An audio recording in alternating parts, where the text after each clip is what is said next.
A new season of football. Who came to play week 1 and whose balls shriveled up inside of them. All that and more this week on the Real League Real Talk.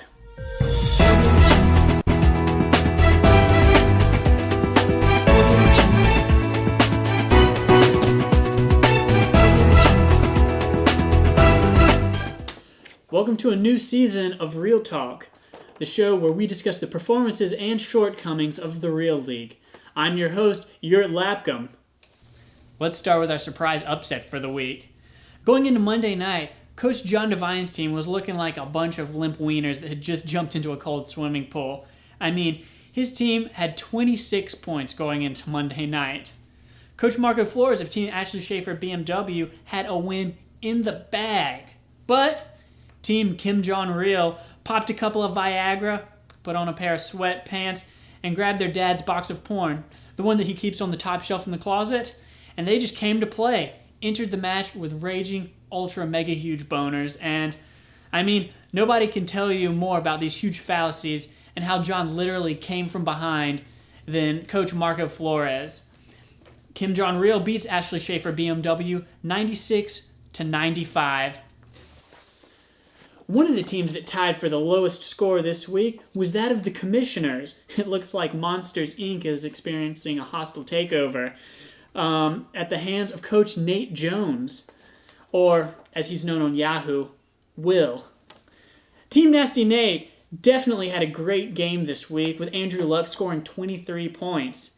It looks like after a stellar draft, earning the only A+ in our league, Nate may actually have decided to play fantasy football this year for the first time in 7 years. Nasty Nate beats Monsters, Inc. 93-72. In the close matchup between Mutant Mayonnaise and Q's Cornball Bros, there was an extreme... we have breaking news coming in.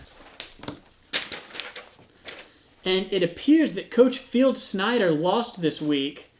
While Flaccid Flacco and Reggie Bush had pretty good performances this week, it turns out that Field just didn't have the intellect to match wits with Charles Manson's Marauders.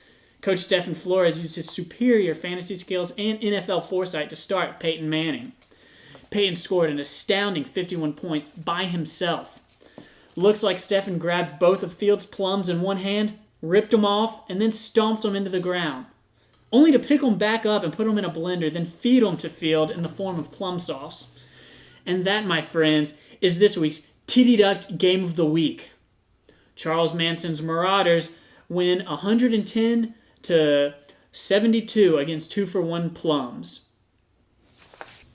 Speaking of ducking titties, last year's champion, Coach Alex Edelman led his team to victory against Moofy 24. In the end, Coach Graham McGugan just didn't stand a chance against the Titty Duckers' secret weapon.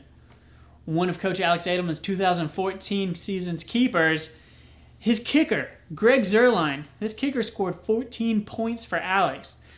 The Titty Duckers beat Moofy 24 119-76 in this week's biggest blowout. This week in the Country Day Middle School matchup, the LA Golds took down Is That JJ What You Say? Despite Coach Hank Patterson's late start in the draft, where he started drafting about 6 rounds after everyone else, he was still able to pull out a victory. Coach Charlie McGugan lost to him in this 106-73 matchup. And last but not least is the matchup between Vinegar Strokes and Draft Punk.